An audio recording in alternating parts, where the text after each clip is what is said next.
자, 세상을 승리하는 삶이라는 제목으로 에베소서 5장 15절에서 18절까지 말씀을 함께 합독하도록 하겠습니다. 자, 여러분 본문 말씀은 화면에 나와 있으니까요. 화면을 보시면 되고요. 짜불리니까 함께 합독합니다. 시작. 그런즉 너희가 어떻게 행할지를 자세히 주의하여 지혜 없는 자 같이 하지 말고 오직 지혜 있는 자 같이 하여 세월을 아끼라. 때가 악하니라. 그러므로 어리석은 자가 되지 말고 오직 주의 뜻이 무엇인가 이해하라. 술 취하지 말라. 이는 방탕한 것이니 오직 성령으로 충만함을 받으라. 아멘. 여러분 삼국지 아시죠? 삼국지에 보면요, 청나라를 세운 유비가 제갈공명을 책사로 얻으면서 이런 말을 합니다. 내가 제갈공명을 얻었으니 이는 세상을 얻은 것과도 같다. 그런데 유비는요, 한 가지 깨닫지 못한 것이 있어요. 제갈공명의 지혜도 결국에는 사람의 지혜라고 하는 것이에요. 사람의 지혜로는 세상을 이길 수가 없죠. 왜냐하면 오늘도 세상을 자기 뜻대로 이끌어 가려고 하는 사탄의 역사들을 사람들의 지혜로는 절대로 이길 수 없기 때문에 그래요. 실제로 제갈공명이 사마이가 있는 성을 공격하기 위해서 불을 태웠어요. 그런데 놀랍게도 갑자기 하늘에서 비가 내려서 이 제갈공명의 계획은 실패로 돌아갑니다. 그럴 때 이 제갈공명이 성경에도 나와 있을 법한 똑같은 유명한 말을 해요.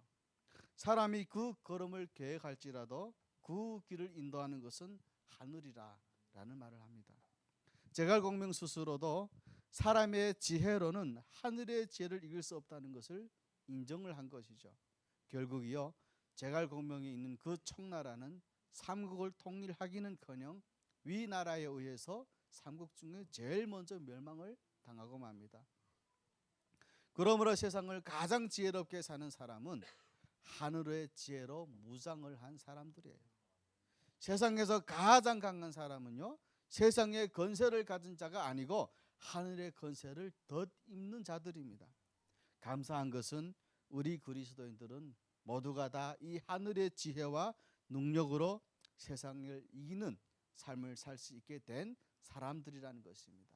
그런데 안타깝게도 실제로 그리스도인들의 삶을 보면 항상 이기는 삶을 살기는커녕 세상 사람들과 별반 다르지 않게 세상 일에 눌리고 휘둘리며 살아간다고 하는 것입니다. 그래서 오늘 본문은 하늘의 지혜와 능력으로 살아가는 우리 그리스도인들이 실제로 세상을 이기며 살아간다고 하는 것은 어떤 삶을 말하는지, 또 그렇게 우리들이 세상을 이기는 삶을 살아가려면 어떻게 살아가야 하는지를 가르쳐 주고 있습니다.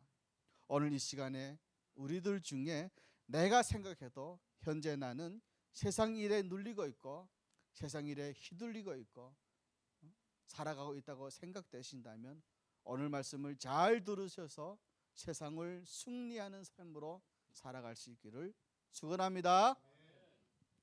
가장 먼저 세상을 이기는 삶은요, 어떤 삶이냐면 우리들이 겪는 모든 상황을 하나님이 주신 기회로 보는 삶이에요.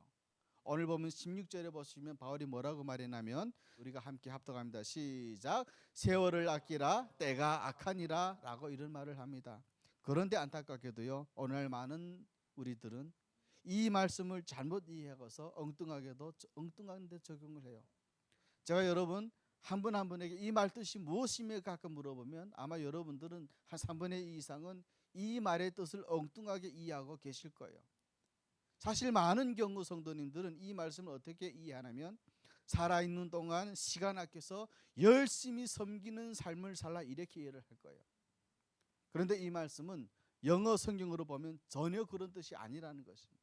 영어 성경에는 세월을 아끼라 이 말씀이 어떻게 되어 있느냐면, 번역을 하면 우리들이 처해 있는 모든 상황을 하나님이 주신 기회로 알고 우리들의 삶의 모든 순간을 하나님의 뜻을 이루는 시간으로 사용하라고 말씀하고 있다고 하는 것입니다.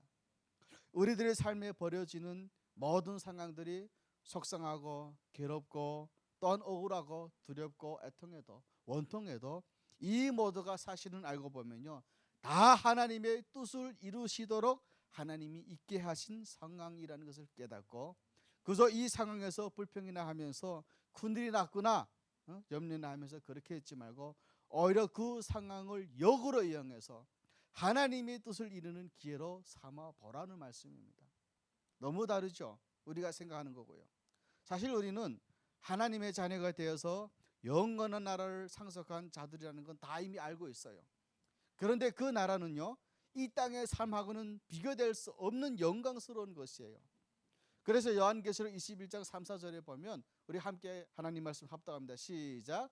내가 들으니 보좌에서 큰 음성이 나서 이르되 보라, 하나님의 장막이 사람들과 함께 있음에 하나님이 그들과 함께 계시리니 그들은 하나님의 백성이 되고 하나님은 친히 그들과 함께 계셔서 모든 눈물을 그 눈에서 닦아주시니 다시는 사망이 없고 애통하는 것이나 고가는 것이나 아픈 것이 다시 있지 아니하리니 처음 것들이 다 지나갔습니다. 아멘. 하나님이 그들과 함께 계시리니 그들이 하나님이 백성이 되어서 이제는 그곳에 가면 다시는 눈물 흘릴 일도 없고 고통스러운 일도 없다고 하는 것입니다. 그러니 그 영원한 나라를 생각하면 지금 당장 우리가 천국에 간다 한들 마다할 거 없겠죠. 사도 바울도 그랬어요. 기독교 역사의 수많은 선교자들이 그랬고요. 부족한 저 역시도 그것을 늘 사모하며 가고 있습니다. 지금 당장 천국에 간다 한들 죽는다 한들 결코 우리는 손해볼 것이 없다고 드리는 말씀입니다. 그런데 하나님은 왜 우리를 이 땅에 살려 두셨을까요? 죽을병 걸렸다가도 낫게 하시고 왜 우리들을 이 땅에서 호흡하고 살아가게 하시느냐 이 말입니다. 그 이유는 이 땅에 사는 동안 영원한 천국을 위해서 살아갈 수 있는 기회를 주시는 것입니다. 그런 의미에서 이 세상에 살아가는 우리들의 모든 순간들이 우리들에게 있어서는 다 하나님이 주신 기회라고 우리는 알 수가 있습니다. 그런데 하나님이 애써서 우리에게 주신 이 기회를 하나님의 뜻을 이루기 위해 사용하기보다는 내 뜻대로만 살아가려고 하다가 내 뜻대로 안 됐다고 원통하고 원망이나 하고 불평이나 하고 어둠에 휩싸여 살아가고 있다면 여러분 어찌 안타까운 일이 아니라고 말할 수가 있겠습니까? 열심히 산다고 한들 결코 우리들 뜻대로 되지 않을 것입니다. 설사 우리들이 뜻대로 우리들의 삶이 펼쳐진다 한들 그것은 인생을 헛사는 것이 되고 귀중한 인생을 낭비하는 것이 되고 오늘도 많은 사람들은 무슨 직업을 가졌느냐, 돈을 얼마나 버느냐, 지혜와 권세를 얼마나 가졌느냐, 인생의 성공 여부를 결정한다는 것입니다. 이런 걸 가지고요. 그래서 은근히 대화 중에 돈 자랑하고요, 은근히 자기가 내 때는 말이야, 라떼는 말이야. 한국에서 유명한 말이죠, 라떼는 말이야. 내가 한국에서는 말이야 이런 힘자랑이 하고 있고, 그러나 하나님이 정말로 관심 갖고 보시는 것은 우리들이 뭘 가졌느냐, 무슨 직책으로 살았느냐, 돈을 얼마나 많이 벌었느냐 하나님은 하나도 안 보십니다. 그런 거 하나님 앞에 아무 썩게도 소용없어요. 오직 보시는 것은 우리들이 하나님이 주신 것들을 가지고 삶의 매 순간순간을 하나님의 뜻을 이루는데 사용했느냐만 보신다는 겁니다. 하나님은 오늘도 우리들의 모든 상황들이 하나님이 주신 것으로 알고 그 상황에서 흔들리지 않으며 주의 뜻을 이루는 기회로 삼기를 원하신다고 하는 것입니다. 심지어 그 순간이 아무리 억울하고 아무리 힘든 상황에서도 염려, 불평만 있으라고 그런 상황을 주신 것이 아닙니다. 그런 상황 속에서도 하나님의 뜻 이루시기를 원하신다고 하는 것입니다. 이것이 바로 여러분 세상을 이기는 삶의 출발점인 것입니다. 16절에도 보면 세월을 아끼라고 말씀하신 이후에 18절에 뭐라고 되어 있냐면 그러므로 어리석은 자가 되지 말라고 말씀하고 있습니다. 어리석은 자가 되지 말고 오직 주의 뜻이 무엇인지 이해를 하라고 말씀하고 있어요. 그런데 여기서 말하는 여러분 주의 뜻이 무엇이냐면 일반적인 의미의 주의 뜻이에요. 우리가 흔히 저 주님의 뜻이 무엇인지 모르겠어요, 주님의 뜻이 뭔지 알고 싶어요 라고 말할 때가 많죠, 우리가 보면. 그런데 오늘 본문에서 말하는 주의 뜻은 사실은 우리들 각자 개인을 향한 특별한 하나님의 뜻이 아니고 우리 모두 그리스도인들을 향한 일반적인 뜻이라고 하는 것입니다. 그런데 사실은요, 우리 자신을 향한 특별한 하나님의 뜻을 알고 보면 모든 그리스도인들을 향한 일반적인 하나님의 뜻하고 다 관련이 되어 있어요. 더 쉽게 말하면 우리들이 아무리 하나님께 대하여 나를 향한 하나님의 뜻이 뭡니까? 하나님의 뜻 좀 알고 싶어요 라고 아무리 기도해도요, 모든 그리스도인들을 향하는 일반적인 하나님의 뜻은 전혀 모르고 관심도 없고, 그렇게 살아가면 오직 내 자신을 향해서 하나님, 내가 이 비즈니스 하는 게 맞나요? 안 맞나요? 내가 직장 옮기러 다니는 것이 맞나요? 안 맞나요? 이런 것이 아니라고 하는 것입니다. 일반적인 그리스도인들을 향해서 하나님 뜻을 이해하면요, 각자를 향한 특별한 하나님의 뜻은 그냥 알게 되어 있어요. 곧 바로 알려주십니다. 사실 모든 그리스도인들을 향한 일반적인 하나님의 뜻은요, 하나님께 묻고 말 것도 할 게 없어요. 이미 성경에 수도 없이 나와 있기 때문에 그래요. 그 뜻은 한마디로 뭐라면, 하나님의 나라가, 하나님의 통치와 다스림이 있는 하나님의 나라가 죽는 다음에 가는 저 천국에만 있는 것이 아니라 이 땅에서도 이루어져 가게 하는 것, 이것이라. 아직도 하나님을 모르고 하나님을 떠나 사는 수많은 세상 사람들이 하나님의 자녀들로 탄생되어져서 영원한 생명을 얻고 살아가게 하는 것, 이것이 하나님의 뜻이라고 하는 것입니다. 그런데 이 일은요, 하나님께서 먼저 하나님의 자녀가 된 우리들을 통해서 일하신다고 하는 것입니다.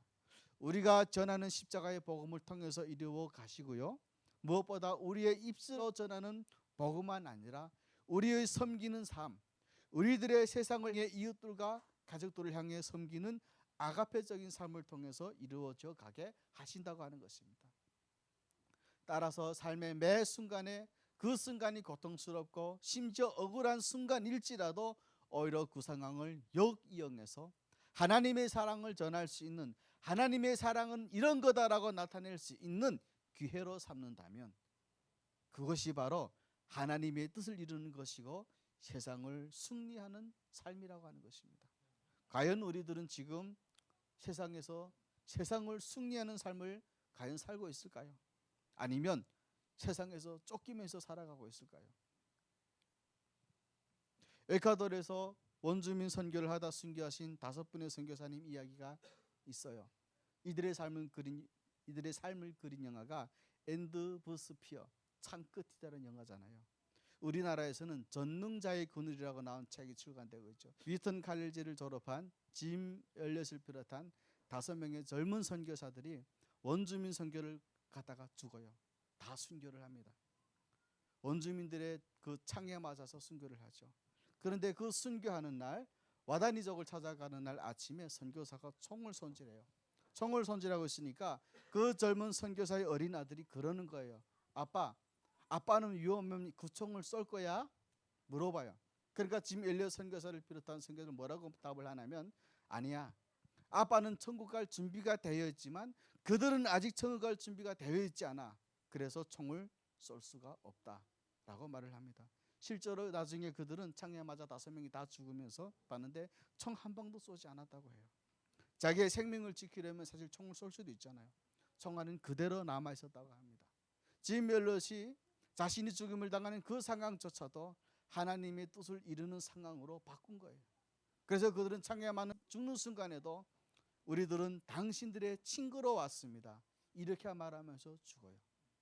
그분들은 비록 짧은 삶을 살다 갔지만 그 후에 그 젊은 선교사의 부인들과 자녀들을 통해서 인디언 와다니 쪽에는 교회들이 세워졌고요, 그 선교사님들을 창으로 찔러 죽이는데 앞장섰던 원주민들이 나중에 목사가 됩니다. 그래서 그곳에 하나님의 교회가 세워지게 된다는 겁니다. 그들은 자신이 죽음을 당하는 그 상황조차도 두려워하거나 원망하거나 불평하거나 속상해하는 것이 아니라 오히려 그리스도의 사랑을 나타나는 기회로 삼았던 것입니다. 여러분, 이것이 진짜 이기는 삶인 거예요. 그런데 이렇게 주의 뜻을 잘 분별해서 절망할 수밖에 없고 싸워야 할 수밖에 없는 그런 상황에서도 하나님의 뜻을 이루며 살아간다는 것이 결코 쉽지 않다는 거예요. 주의 뜻을 분별해내는 것도 어렵고요, 그래서 무슨 속상하고 화날 일이 있으면 마음껏 화내고 불평이나 하고 오히려 그런 상황조차 하나님의 사랑을 나타내는 기회로 삼지 못한다는 것입니다. 따라서 삶의 매 순간을 하나님의 뜻을 이루는 기회로 삼기 위해서 저나 우리 모두에게 필요한 것이 뭐냐면 바로 성령 충만이라고 하는 것입니다. 사실 주님의 뜻을 헤아리는 것도 성령으로 가득할 때 이게 가능한 거예요. 왜냐하면 주의 영으로 내 삶이 가득 채워져야 삶의 매 순간이 하나님이 주신 기회라는 것을 깨닫게 된다는 겁니다. 그렇지 않으면요, 성령으로 충만해지지 않으면 우리들의 삶의 매 순간이 하나님이 주신 기회로 보여지지가 않아요. 그냥 억울하고 원통하고 나만 손해보는 것 같고 만날 싸워서 이겨내야만 하는 그런 상황으로밖에 보여지지 않는다고 하는 것입니다. 그게 우리들이 지금 성령 충만하지 않다고 하는 증거입니다. 그래서 고린도전서 2장 10절에 보시면 함께 합독합니다. 시작.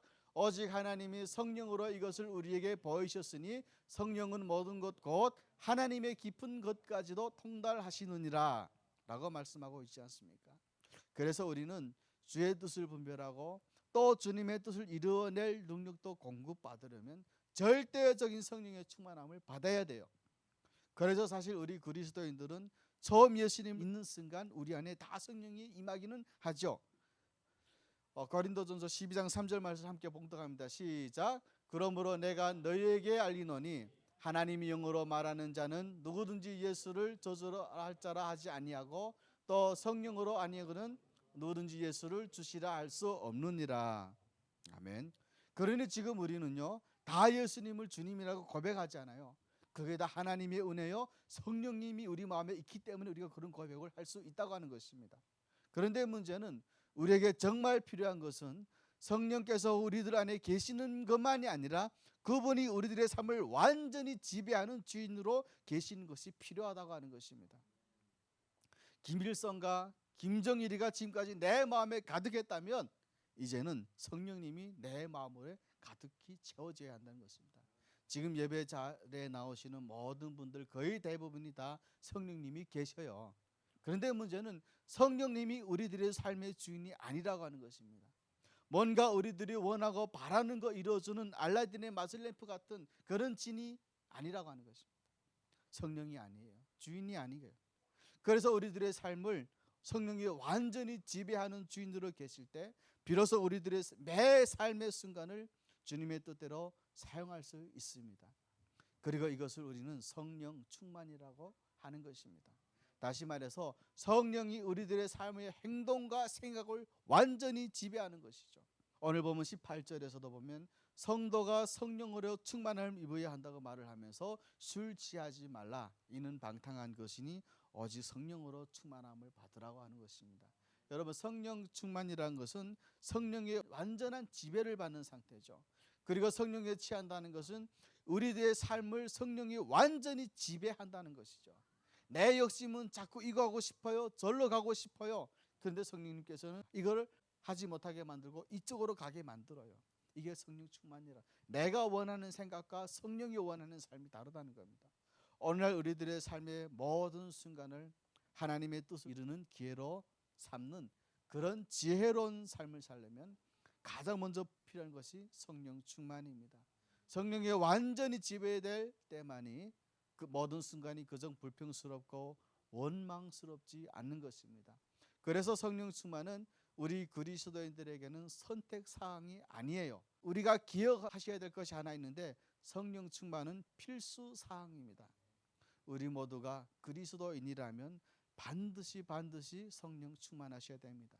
성령 충만에 쓰여진 헬라어 언어의 영법을 통해서도 확인이 되죠. 성령 충만 받으라 할 때 이 헬라어 동사는요 명령형이에요. 이 말이 무슨 말일까요? 성령 충만은 소수의 헌신된 목사나 선교사들 많이 필요한 것이 아니라 우리 모두에게 필요하다는 겁니다.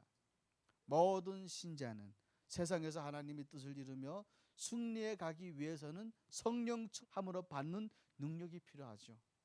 성령 충만함을 받을 때 비로소 우리는 삶의 모든 순간이 하나님이 주신 기회인 것을 알아서 죽음이 우리를 위협하는 그런 상황에서도요 근심하고 두려워하는 것이 아니라 죽는 순간까지도 주의 뜻을 이루며 살아갈 수가 있는 것입니다.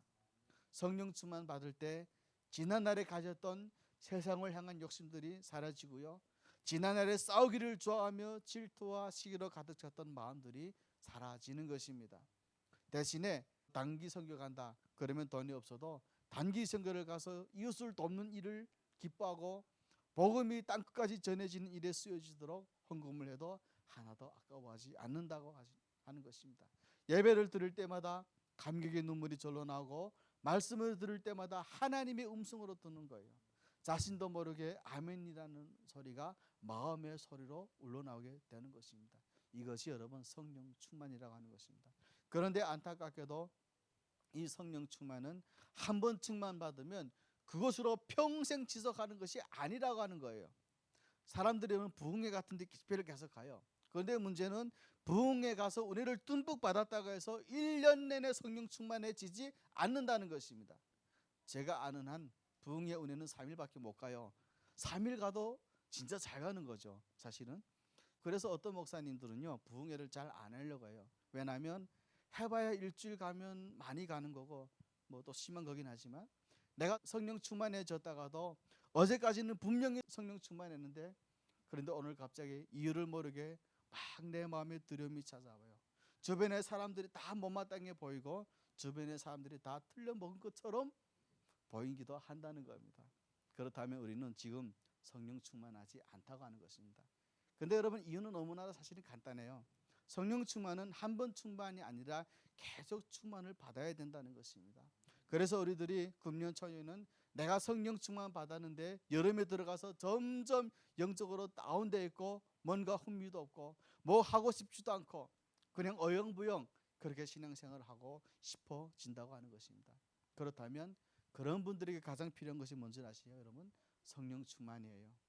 내 자식이 이번에 대학에 들어가서 좋은 대학 들어가게 해달라고 기도하는 게 첫 번째가 아니라 우리들 자신이 먼저 성령 충만해지시기를 먼저 구하셔야 된다는 것입니다.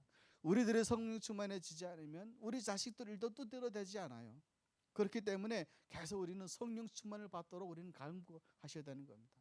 그런데 안타깝게도 이 성령 충만과 관련해 주의할 게 하나 더 있어요.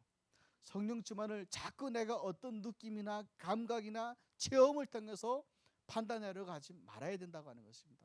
그래서 어떤 사람들은 성령 충만을 어떻게 이해를 하느냐면 막 기도했더니 방언이 터져가지고 이상한 중언부언하는 것을 하면서 내가 성령 충만을 받았다라고 말을 한다는 것입니다.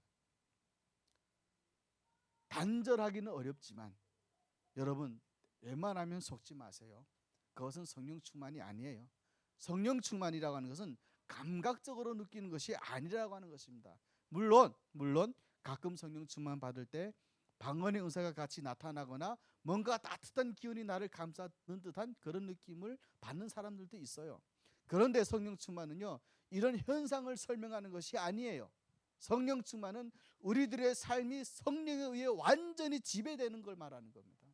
그래서 나도 모르게 내 속사람의 더러운 것들, 악한 것들, 억지로 버리려고도 안 버려지던 것들을 그래 생각이 안 나고 안 하고 싶어 안 가고 싶어 그게 성령의 충만이지 맨날 방언하고 막 신비한 체험하고 기도할 때 쓰러지고 그렇다고 해서 내가 성령 충만이다 이렇게 말을 할 수는 없다고 하는 것입니다.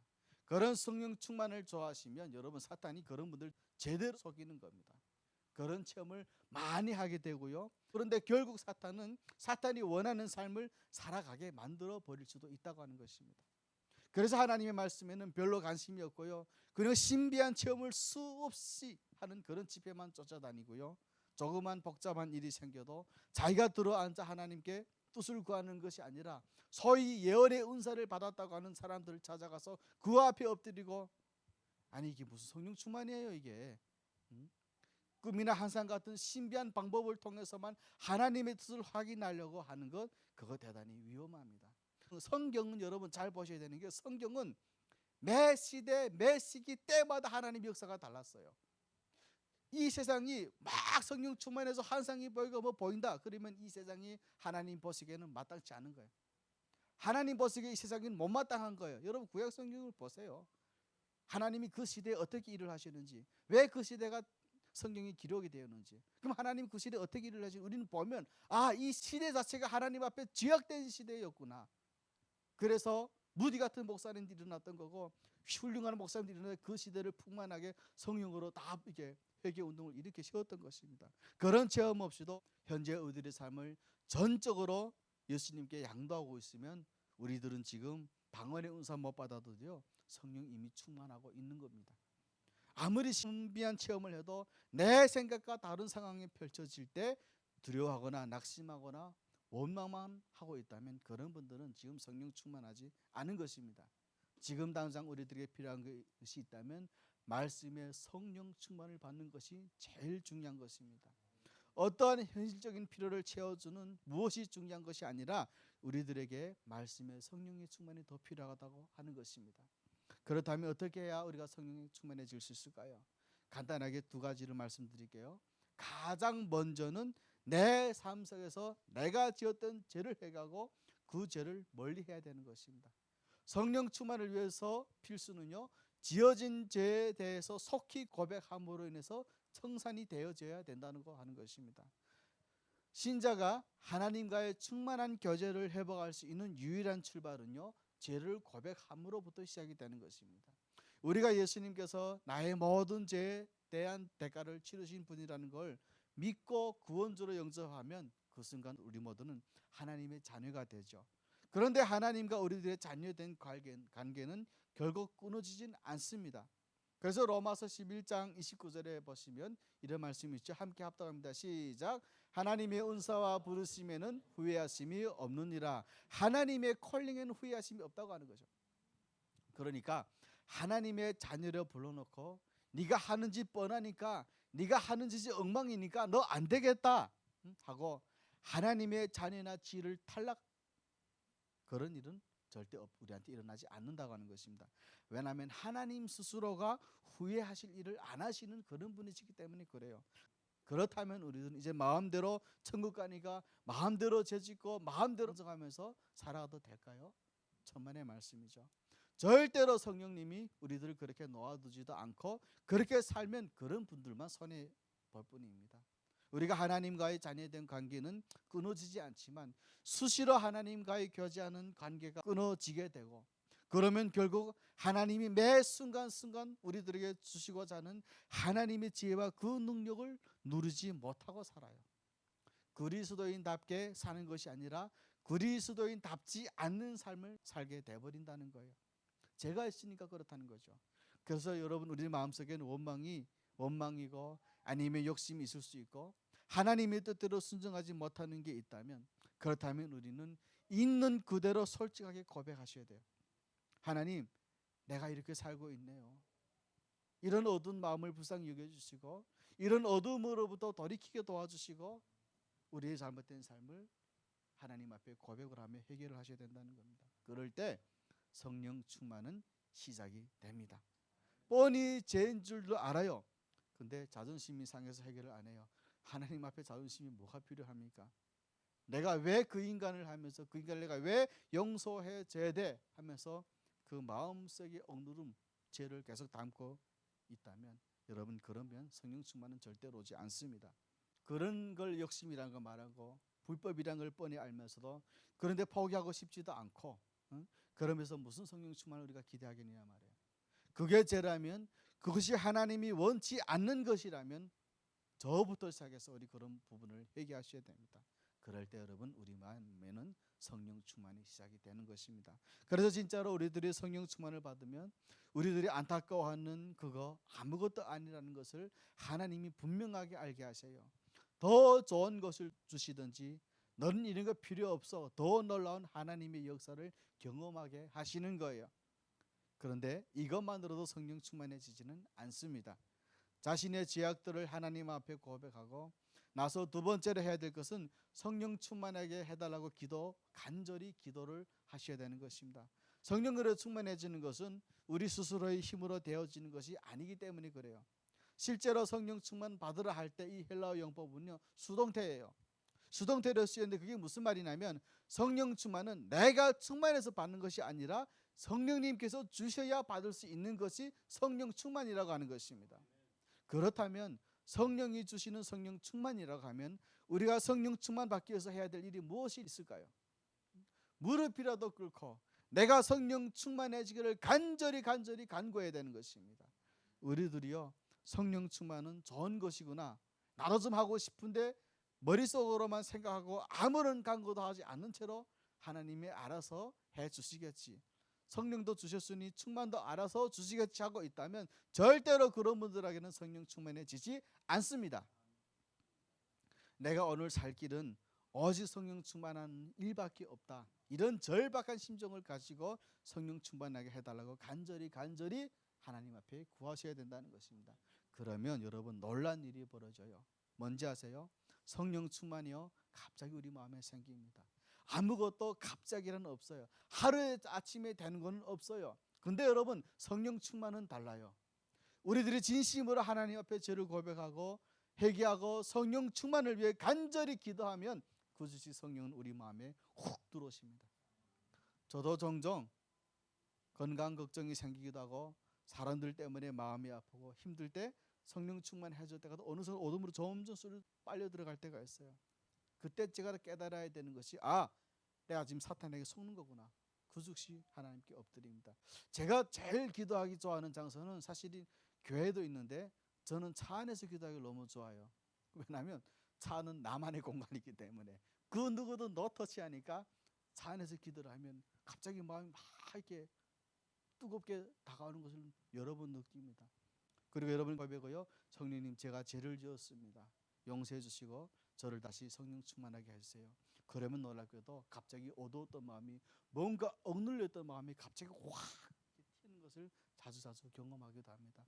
내 마음속에서 모든 어둠이 싹 사라지면, 의심이 싹 사라지면 마음속에 평강의 기쁨이, 감사가 한순간에 몰려오는 겁니다.